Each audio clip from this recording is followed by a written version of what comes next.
Hello friends, this is transcription number 2 Kailash Chandra volume 1.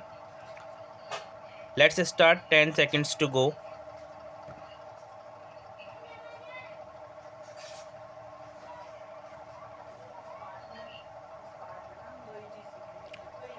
Start.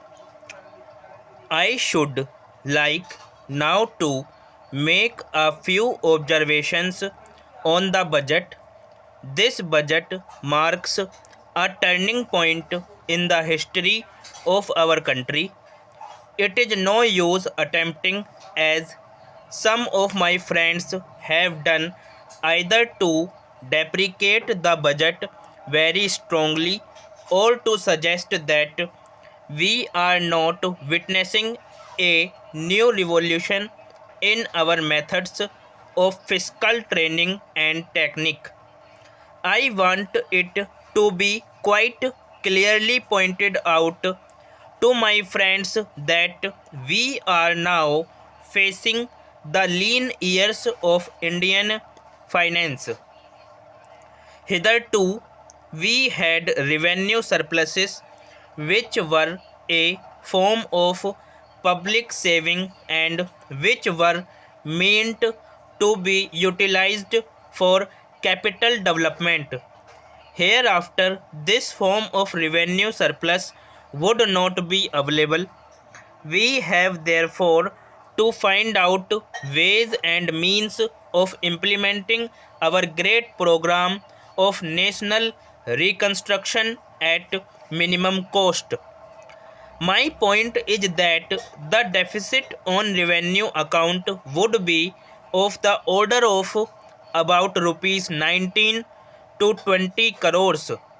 Here, let me point out that I do not agree with those of my friends in the finance department who have attempted to suggest that rupees 9 or 18 crores which are obtained from Pakistan should be put to the revenue side of the budget.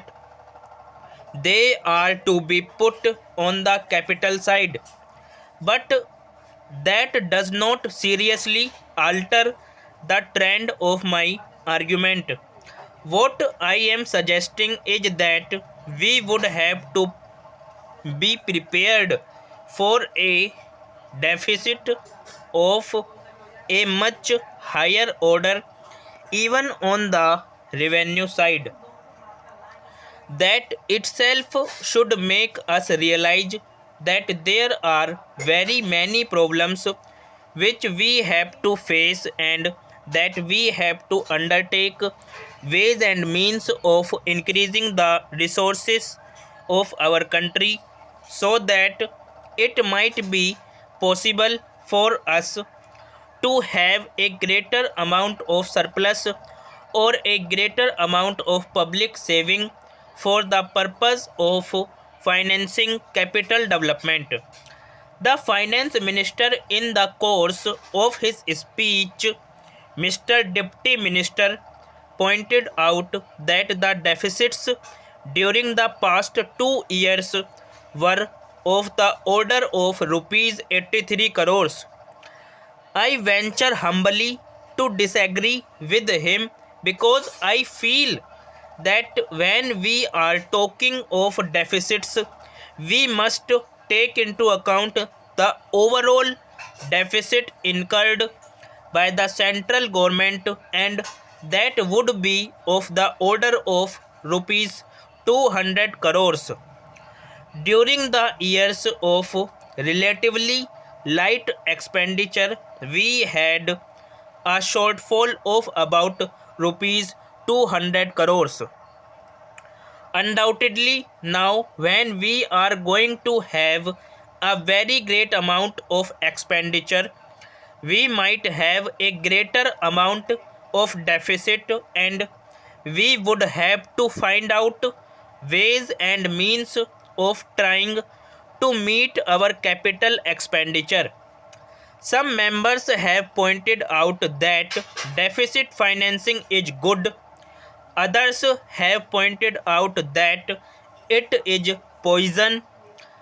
One honorable member who preceded me pointed out that it could be taken like a tonic. Now, I am not willing to enter into the merits of deficit financing or demerits of deficit financing in an academic spirit. The time has now come when we should face realities. I do suggest that we have to indulge in deficit financing because without indulging in deficit financing, it would not be possible for us to indulge in capital expenditure on such a large scale.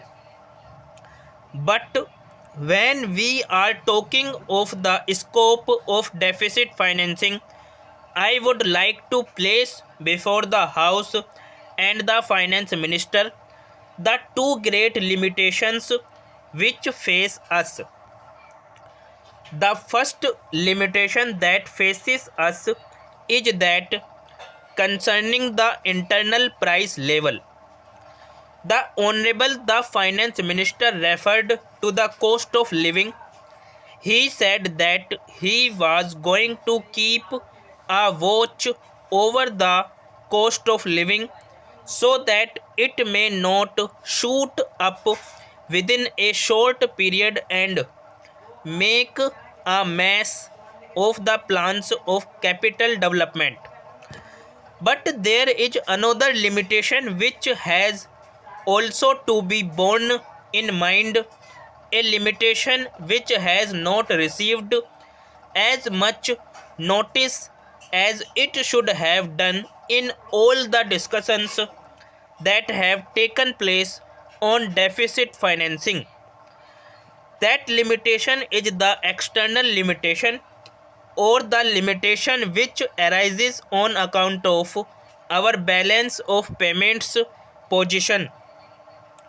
I think this is as important, Mr. Deputy Speaker, as the internal price level, and I should like to elaborate that particular point a bit more because I feel that a time will shortly arrive when we might have either to reconsider our policy or might even have to leave the Sterling Club of which we are a member. The second serious limitation is as serious as the first.